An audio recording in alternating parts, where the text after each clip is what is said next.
ఉన్నానయ్యా, ఆశీర్వాదం లేని పరిస్థితుల్లో ఉన్నానయ్యా, నన్ను జ్ఞాపకం చేసుకోవా, నన్ను దీవించవా అని చెప్పి తన హృదయం అంతా దేవుని సన్నిధిలో అప్పుడున్న దైవ సేవకుడు తెలుసుకోలేకపోయాడు తనకి ఇష్టమైన పరిస్థితిని. కానీ దేవుడు ఆలకించే దేవుడు, దేవుడు ప్రార్థనా మందిరంలో చేసే ప్రార్థనల్ని ఆలకించి మేలు చేసే దేవుడు.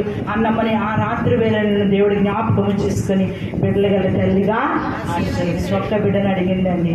అడిగిన దానికంటే ఊహించిన దానికంటే అత్యధికంగా ఆశీర్వదించే దేవుడు. ఇది నాన్న దేవుని సన్నిధిలో నేను ఆనందింపజేస్తానంటున్నాడు. కన్నీటితో వచ్చావా, బాధతో వచ్చావా, కష్టంతో వచ్చావా, నష్టంతో వచ్చావా, క్షేమం లేని పరిస్థితుల్లో వచ్చావా, ఒంటరి బ్రతుకులాగా అందరూ ఉన్నా, అన్ని బంధాలున్నా ఒంటరి బ్రతుకున్నట్లుగా ఇది నాన్న దేవుని సన్నిధిలో కనపడుతున్నావా? ఒక్కొక్కసారి మనకు వచ్చిన కష్టాల్లో ఒంటరి వారిగా ఉన్నట్లుగా అనిపిస్తావు. మన చుట్టూ అందరూ ఉన్నా